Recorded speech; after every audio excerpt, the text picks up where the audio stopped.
ragazzi, ci siamo.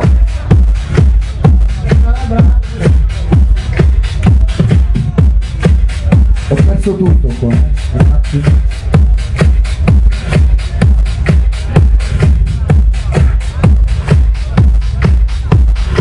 E allora, dove siete? Che mortone, vai e vai. Allora proviamo così, faccio 1, 2, 3 e poi abbiamo un urlo, dai, una cosa se non è difficile. Uno per Reggio Calabria, 1, 2, 3. Che schifo. Solo qui hanno fatto.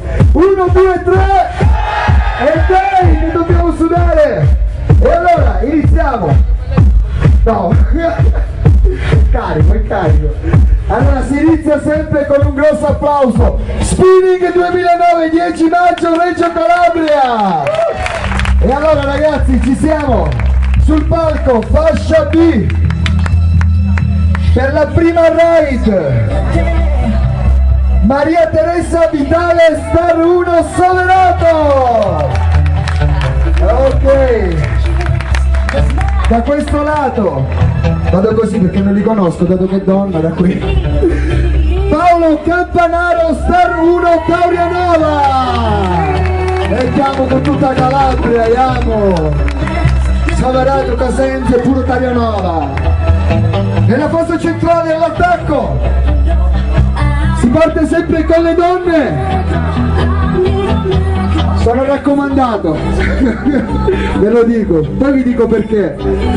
Francesca Leonardi, Star 2 Coliseum Reggio Calabria, grosso applauso! E per ultimo, ma non per ultimo perché me li hanno dati così, no, perché l'abbiamo messo alla fine. Domenico Lo Giudice, Star 3 Parco Caserta Reggio Calabria! Ragazzi, il terzo bronzo di Riace! Ok ragazzi, in bocca al lupo, ci vediamo su in cima!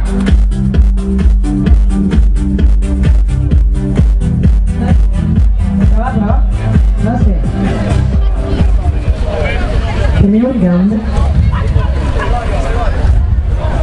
Proviamo a fare qualche respiro iniziale.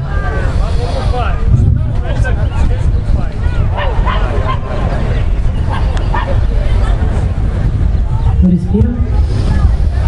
Inizio, prendi aria. Butta fuori. Ancora uno. Bello pieno. Butta fuori.